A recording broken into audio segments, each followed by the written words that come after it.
Mi ex me engañó y me echó de casa, así que le dejé una deuda que no podía pagar.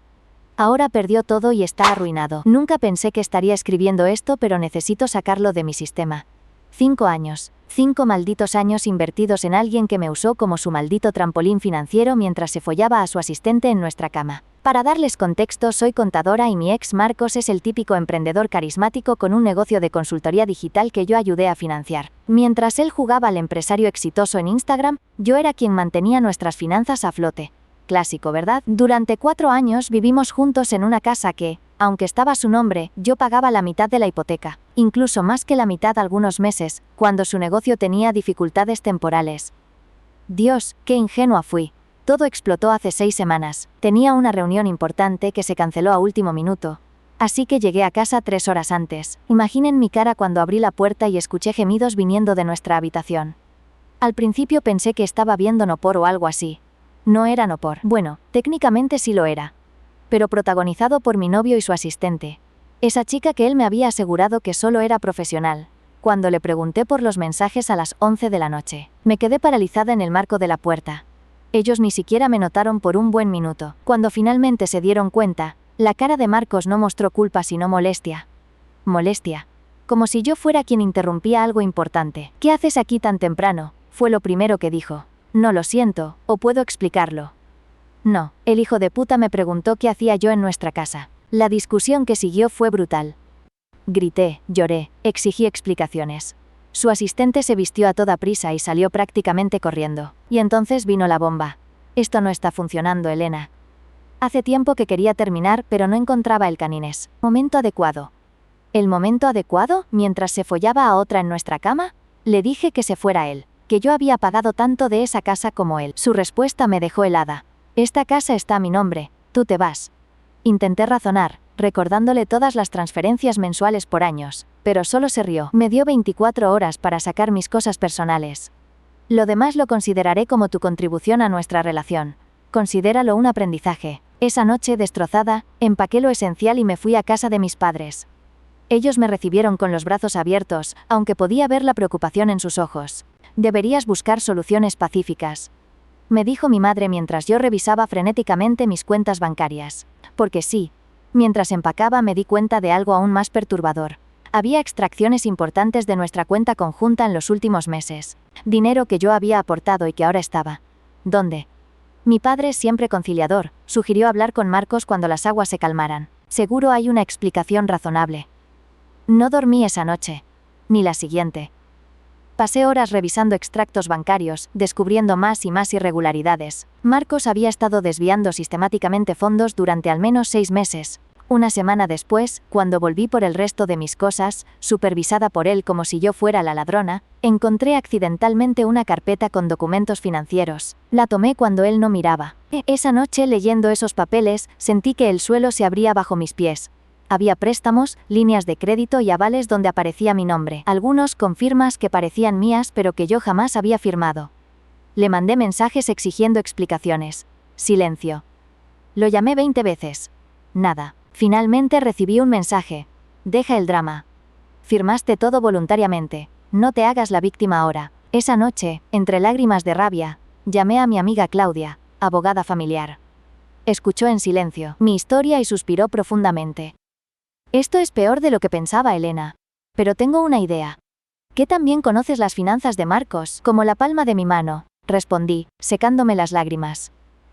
Bien, dijo con una voz que nunca le había escuchado antes. Porque vamos a necesitar ese conocimiento. Algo cambió en mí en ese momento. Entre la rabia y el dolor, surgió algo nuevo, determinación. No iba a ser su víctima. Iba a ser su peor pesadilla. Y tenía las herramientas exactas para hacerlo. Actualización. Primero, gracias por todos sus mensajes de apoyo. No esperaba que tanta gente se identificara con mi situación. Para quienes pidieron actualización. Aquí está lo que ha pasado en el último mes. La mañana después de hablar con Claudia me desperté con una claridad que no había sentido desde la traición. Ya no estaba simplemente herida, estaba furiosa y por primera vez esa furia tenía dirección. Necesitamos entender exactamente qué estamos enfrentando, me dijo Claudia mientras extendía docenas de extractos bancarios y documentos sobre su mesa. Era el 20 de abril, y había tomado el día libre para esto. Lo que descubrimos me revolvió el estómago. No solo Marcos había estado desviando dinero, sino que había usado mi excelente historial crediticio como trampolín para su negocio. Encontramos 5 préstamos donde aparecía como aval o cofirmante, algunos con firmas que claramente no eran mías. Esto es falsificación, señaló Claudia. Podríamos llevarlo a juicio. ¿Cuánto tiempo tomaría?, pregunté. Con los sobrecargados que están los tribunales, entre 12 y 18 meses, siendo optimistas. Respiré profundo. No tengo 18 meses para recuperar mi vida, Claudia. Mientras revisábamos más documentos, empecé a ver un patrón. Marcos tenía un comportamiento financiero obsesivamente predecible. Cada vez que se sentía amenazado o inseguro, reaccionaba gastando más. Compras impulsivas, inversiones arriesgadas, expansiones prematuras de su negocio. ¿Sabes qué es lo gracioso?, le dije a Claudia mientras estudiábamos su ciclo de gastos. Él cree que entiende de finanzas porque puede hablar de criptomonedas o acciones de moda, pero nunca ha entendido cómo funciona realmente el crédito o la deuda a largo plazo. Claudia me miró fijamente. ¿Estás pensando lo que creo que estás pensando? Si le advierto sobre las consecuencias de sus acciones, luchará. Pero si dejo que siga su patrón natural, caerá solo, completó Claudia. Su expresión mezclaba admiración y preocupación. Es brillante, pero necesitamos asegurarnos que sea legal. Durante las siguientes 2 semanas, nos sumergimos en una investigación minuciosa. Descubrí que el negocio de Marcos no iba tan bien como presumía. Había estado manipulando cifras, inflando proyecciones, y, lo más importante, dependía críticamente de mi respaldo financiero sin saberlo. Mi firma aparecía en documentos que ni recordaba haber firmado. En uno especialmente alarmante, había autorizado una línea de crédito empresarial, usando como garantía el valor de la casa. Nuestra casa. La que él afirmaba era solo suya. Esto es el colmo, murmuré mientras examinaba el documento. ¿Sabías que la casa que él dice que es suya? Resulta que tengo más derecho legal del que pensaba. Claudia sonrió por primera vez en días. ¿Y él lo sabe? No tiene ni idea. Firmó estos papeles tan rápido que dudo que los leyera completos. Mientras más descubría, más clara se volvía mi estrategia. No necesitaba arruinarlo activamente. Solo necesitaba retirar estratégicamente el soporte que había estado manteniendo a flote su castillo de naipes financiero. En mayo abrí nuevas cuentas bancarias sin conexión alguna con él. Documenté meticulosamente todos los pagos que había hecho a la hipoteca y otros gastos compartidos. Consulté con un asesor financiero independiente que me ayudó a proteger mis activos personales. Marcos me escribió exactamente 2 veces durante ese tiempo. 1. Para pedirme que firmara un documento rutinario para el banco. 2. Para preguntarme si seguía recibiendo alguna correspondencia bancaria importante en casa de mis padres. Ambos mensajes los respondí con calculada vaguedad. No le dije que sí, pero tampoco le dije que no.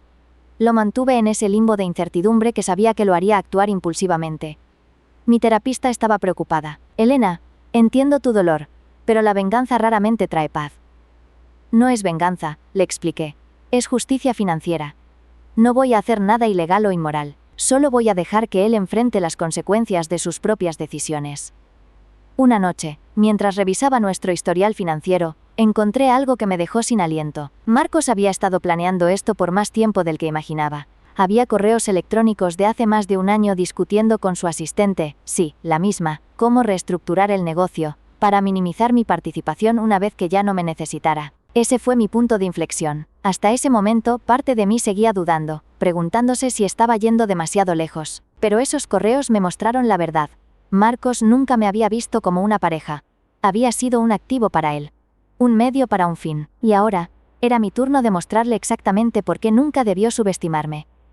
Claudia, le dije la siguiente vez que nos reunimos. Estoy lista. Vamos a pasar a la fase 2. La expresión de Claudia se volvió seria mientras asentía. Entonces comencemos. Pero recuerda, Elena, todo debe ser perfectamente legal. Por supuesto, respondí con una calma que me sorprendió a mí misma. No necesito romper ninguna ley para que él se rompa solo.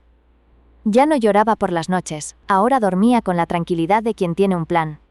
Y vaya que tenía uno bueno. Actualización 2. Hey Reddit, muchos me han estado pidiendo actualizaciones, así que aquí va la tercera parte de mi pequeña historia de justicia financiera. Si pensaban que los 2 primeros capítulos fueron intensos, agárrense. La fase 2 de mi plan comenzó en junio. Ya no era la misma mujer destrozada que salió de esa casa con sus pertenencias en cajas. Ahora me movía con propósito, cada acción perfectamente calculada. El timing es crucial, me recordaba Claudia constantemente. Demasiado rápido, y él sospechará. Demasiado lento, y podría reorganizarse. Lo primero fue evaluar exactamente qué deudas mantener temporalmente vinculadas a mi nombre, y cuáles cortar de inmediato. Esto no era una venganza ciega. Era una cirugía financiera de precisión. Marcos seguía usando mi historial crediticio como respaldo para su negocio. Completamente ajeno a que yo lo sabía todo. Su socio, David, me contactó discretamente después de notar algunas irregularidades. Elena, no sé qué está pasando entre ustedes, pero Marcos está tomando decisiones preocupantes. Me dijo durante un café que mantuvimos en secreto. Está expandiéndose demasiado rápido, firmando contratos que no podemos cumplir financieramente. No le conté mi plan, por supuesto.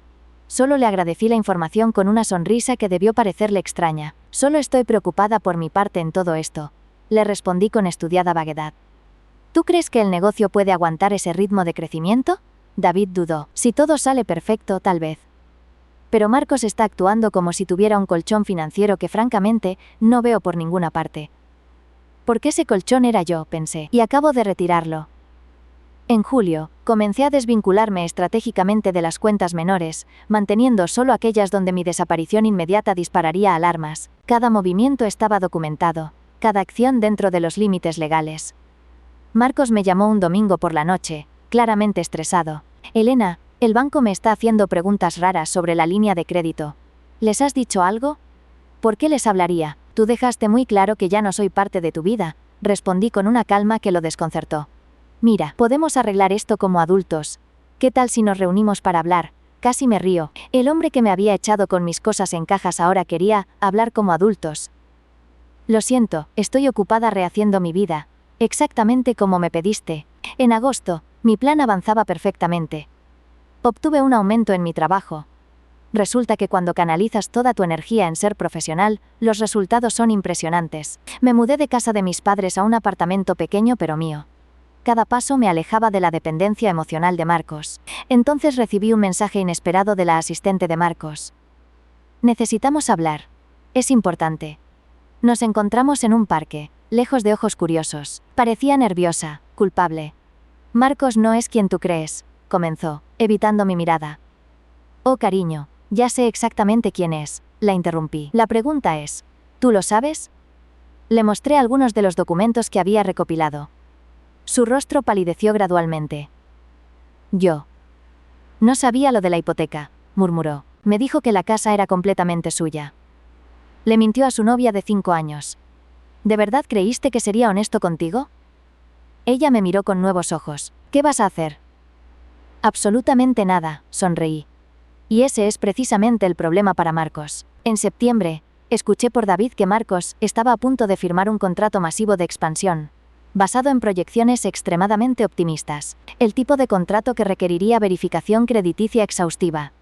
¿Crees que es una buena idea?, pregunté inocentemente durante una llamada. Marcos está convencido de que es el momento perfecto para dar el gran salto, respondió David con evidente preocupación. Dice que tiene todo calculado. El momento había llegado. A principios de octubre, completé mi separación financiera total. Cerré las últimas cuentas vinculadas, envié notificaciones formales a todas las entidades relevantes y, más importante, informé oficialmente sobre las firmas falsificadas. Claudia revisó cada documento antes de enviarlo. Todo está en orden. Estás protegida legalmente. ¿Y Marcos?, pregunté. Él cosechará exactamente lo que sembró, respondió ella con una expresión que mezclaba admiración y una pizca de temor. Una semana después, David me llamó en pánico. Elena, todo se está desmoronando. El banco rechazó el préstamo crucial para la expansión. Están cuestionando todas nuestras finanzas anteriores. Marcos está irreconocible. Respiré profundo, sintiendo una extraña mezcla de satisfacción y melancolía. Lo siento, David. Realmente lo siento. ¿Tú sabías que esto pasaría?, preguntó después de un largo silencio. Digamos que no me sorprende, respondí. Las casas de naipes eventualmente caen. Esa noche, mientras miraba por la ventana de mi nuevo apartamento, mi teléfono se iluminó con un mensaje de Marcos. ¿Qué demonios has hecho? No respondí. No necesitaba hacerlo. La fase 3 estaba completa. Ahora solo quedaba ver cómo se desarrollaba el inevitable colapso. Y créanme, la caída apenas comenzaba. Actualización 3. ¡Guau! No esperaba tanta repercusión con mi última actualización. Gracias por todo el apoyo y los consejos. Algunos preguntaron si sentía culpa. Lo pensé mucho antes de escribir esto, pero la respuesta sincera es, no. Y ahora entenderán por qué. Noviembre llegó con el viento frío, y las primeras señales visibles del colapso financiero de Marcos. Lo que comenzó como una grieta en la fachada de su imperio, ahora era una fisura imposible de ignorar. Mi teléfono no paraba de sonar. Primero fueron mensajes de texto agresivos. ¿Tienes idea de lo que has causado? Todo lo que construí está en riesgo por tu venganza infantil. Voy a demandarte por sabotaje. Luego llamadas desesperadas que dejé ir directamente al buzón. Finalmente, emails cada vez más suplicantes. Claudia revisó todo con calma. No ha mencionado las firmas falsificadas ni una sola vez. ¿Notaste eso? Sabe que cruzó una línea que podría llevarlo a problemas legales serios. No necesito que lo admita, respondí. Solo necesito que experimente las consecuencias. A mediados de mes, recibí una llamada de David que me dejó helada. Elena, Marcos está completamente fuera de control. Perdimos 3 clientes importantes la semana pasada. Está tomando préstamos personales, con intereses absurdos para cubrir los huecos. Incluso intentó poner a su asistente como garantía en un préstamo. ¿Su asistente aceptó?, pregunté, genuinamente curiosa. Por supuesto que no. Renunció ayer. De hecho. David hizo una pausa. Por eso te llamo. Me ofreció sociedad mayoritaria si inyecto capital. Quiere que hipoteque mi casa. No pude evitar soltar una risa amarga. ¿Y tú qué piensas hacer? Alejarme lo más posible. Ya presenté mi renuncia. Elena, el barco se está hundiendo. La segunda semana de diciembre, mientras compraba decoraciones navideñas, mi primera Navidad soltera en 6 años, recibí un mensaje de un número desconocido. Era la madre de Marcos. Elena, sé que mi hijo cometió errores terribles contigo, pero está pasando por momentos muy difíciles. Ha tenido que mudarse a casa, y está hablando de declararse en bancarrota. Releí el mensaje varias veces. 6 meses atrás, habría sentido compasión inmediata. Ahora solo podía pensar en cómo Marcos me había echado a la calle sin un segundo pensamiento, forzándome a mudarme con mis padres. Lamento mucho que esté pasando por dificultades, Patricia. Espero que encuentre el apoyo que necesita, como yo tuve que hacerlo cuando me dejó sin hogar. Bloqueé el número inmediatamente después. La semana siguiente, mientras tomaba café en mi lugar favorito cerca de mi nuevo apartamento, vi un rostro familiar en la pantalla del televisor. Era Marcos, saliendo de un juzgado. El titular: empresario local enfrenta cargos por fraude financiero tras colapso de consultora digital. El camarero, que ya me conocía como cliente regular, señaló la pantalla. ¿No es el tipo que mencionaste el Canest otro día? ¿Tu ex? Sí, respondí con sorprendente tranquilidad. Ese es él. Parece que está en problemas serios, parece que está cosechando lo que sembró, dije, bebiendo mi café. Esa noche, Claudia me llamó para confirmar lo que ya sabía. El banco había presentado cargos formales contra Marcos por falsificación de documentos y fraude. La investigación había revelado mucho más de lo que incluso yo había descubierto. Encontraron un patrón de comportamiento fraudulento que se remonta a antes de que te conociera, explicó Claudia. Al parecer, no fuiste la primera a quien estafó, solo la que finalmente lo desenmascaró. ¿Qué pasará con la casa?, pregunté, pensando en el lugar donde habíamos construido lo que creí era una vida juntos. Ejecución hipotecaria en proceso. Pero... Claudia hizo una pausa dramática. ¿Recuerdas esos documentos donde apareció tu firma como copropietaria sin que lo supieras? Sí, bueno, resulta que esos documentos, aunque fraudulentos en cómo se obtuvieron, te dan derecho a reclamar parte del valor de la propiedad. Estoy trabajando con el banco para negociar en tu nombre. Una semana antes de Navidad, recibí una llamada del abogado del banco. Habían llegado a un acuerdo. Debido a mi cooperación en la investigación y mi estatus como víctima del fraude, recibiría una compensación sustancial de la venta de la casa. Cuando le conté a mis padres, mi padre sonrió por primera vez desde que comenzó toda esta pesadilla. Siempre dije que eras la persona más inteligente que conozco, Elena. Mi madre, siempre la voz de la moralidad, preguntó. ¿Cómo te sientes ahora? Pensé en todo lo ocurrido. El dolor, la humillación, la rabia, la planificación meticulosa, y finalmente, este cierre inesperado. Me siento libre, respondí. Y lista para el próximo capítulo. Podía ver en sus ojos que finalmente entendían. Esto nunca fue sobre venganza.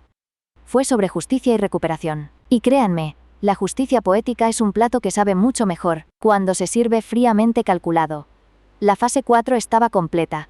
Solo quedaba el acto final. Actualización Final Reddit. Han pasado 3 meses desde mi última actualización. Muchos me han escrito preguntando cómo terminó todo. Así que aquí está el capítulo final de esta historia que nunca pensé que viviría. mucho menos compartiría con miles de extraños en Internet. Enero trajo consigo un nuevo año, y literalmente, una nueva vida. Con la compensación del banco, compré mi propio apartamento pequeño pero acogedor, y lo más importante, completamente mío. Ningún nombre adicional en los papeles. Ninguna firma compartida, ninguna hipoteca conjunta, solo yo y mis plantas. Sí, ahora tengo un pequeño jardín interior, algo terapéutico. Las noticias sobre Marcos se volvieron públicas. El colapso de su negocio apareció incluso en el periódico local. Prometedora empresa de consultoría digital declara bancarrota tras investigación por fraude. No mencionaban mi nombre, lo cual agradecí. Esta victoria era mejor saborearla en privado. ¿Cómo estás procesando todo esto?, me preguntó mi terapeuta en una de nuestras sesiones. Sorprendentemente bien, respondí, y era cierto. Hace 6 meses, sentía que mi vida se había acabado. Ahora siento que apenas está comenzando. Para febrero, había recibido una promoción en mi trabajo. Resulta que cuando canalizas toda tu energía en ser profesional en lugar de rescatar a un narcisista, la gente lo nota. ¿Quién lo diría, no? Los mensajes de Marcos se detuvieron por completo tras su comparecencia inicial ante el tribunal. Según Claudia, su abogado probablemente le aconsejó cortar toda comunicación conmigo. Mi vida comenzaba a tomar un nuevo ritmo, uno que dependía únicamente de mis decisiones. Salía con amigos que había descuidado durante la relación, volví a tomar clases de fotografía, una pasión que Marcos siempre consideró un hobby tonto. E incluso comencé a salir con alguien nuevo sin prisa, con límites claros y mucha comunicación honesta. Pensé que ese sería el final de la historia con Marcos. El universo tenía otros planes. Fue un martes por la mañana, a principios de marzo, exactamente un año después de aquel día en que llegué temprano a casa, y encontré a Marcos con su asistente. Entré a mi cafetería favorita para mi dosis matutina de cafeína, y ahí estaba él. Sentado solo en una mesa de la esquina, mirando fijamente una taza vacía. No lo había visto en persona desde hacía meses. El cambio era impactante. El hombre que una vez presumía trajes caros y un bronceado perpetuo ahora lucía demacrado, con un aspecto descuidado, y esa mirada perdida de quien lo ha perdido todo. Consideré dar media vuelta e irme, pero algo me detuvo. No era lástima, ni siquiera curiosidad. Era la certeza de que ya no le temía, de que ya no tenía poder sobre mí. Pedí mi café y, en un impulso, me acerqué a su mesa. «Hola Marcos», levantó la mirada, y vi cómo su rostro pasaba del shock al reconocimiento, luego a una mezcla de vergüenza y resentimiento. «Elena», murmuró. Su voz sonaba rasposa, como si no la hubiera usado en días. Me senté frente a él sin pedir permiso. Nos miramos en silencio por lo que pareció una eternidad. «Has arruinado mi vida», dijo finalmente. No había energía en su acusación, solo una amargura resignada. «No, Marcos. Tú arruinaste la tuya». Mi voz era tranquila, casi compasiva. «Yo solo dejé de salvarte de ti mismo. Tenía planes, Elena. Grandes planes. Estábamos construyendo algo importante. Yo creía que estábamos construyendo una vida juntos», respondí. «Tú estabas construyendo una fachada». Apretó los labios, la rabia momentáneamente animando su rostro exhausto. «Podrías haberme advertido. Podrías haberme dicho lo que ibas a hacer». Casi me reí. «Como tú me advertiste antes de acostarte con tu asistente. O antes de echarme de nuestra casa. O antes de falsificar mi firma en documentos legales». Se quedó en silencio, su mirada fija en la mesa. «No hice nada que no hubieras hecho tú primero, Marcos. La diferencia es que yo sí entendía las consecuencias». Lo vi tragar saliva, su manzana de Adán moviéndose nerviosamente. «¿Qué vas a hacer ahora?», pregunté, sorprendiéndome a mí misma por la genuina curiosidad. «Volver a empezar, supongo. Desde cero». Sonaba derrotado, pero había algo más allí. «Alivio, quizás», asentí, tomando el último sorbo de mi café. Al ponerme de pie, sentí un peso abandonar mis hombros, uno que no sabía que seguía cargando. «Buena suerte, Marcos, de verdad». Y lo decía en serio, ya no necesitaba que sufriera. Ya no necesitaba justicia o venganza. Su destino ya no estaba atado al mío de ninguna manera. Mientras caminaba hacia la puerta, lo escuché llamarme. «Elena». Me detuve, pero no me di la vuelta. «Lo siento», dijo tan bajo que apenas lo escuché. «Por todo», no respondí. No hacía falta. Esas palabras no eran para mí, sino para él. Salí a la calle, donde la primavera comenzaba a asomar entre los últimos vestigios del invierno. Respiré profundamente el aire fresco, sintiendo la calidez del sol en mi rostro. Algunos dirán que mi historia es sobre venganza. Yo digo que es sobre renacimiento, sobre perder todo y descubrir que todo no era realmente lo que pensabas. A veces, Tener el corazón roto es solo el primer paso para encontrar tu verdadera fuerza. Y esa es una deuda que nunca lamentaré haberle dejado a Marcos, la lección más valiosa que jamás aprenderá. Fin.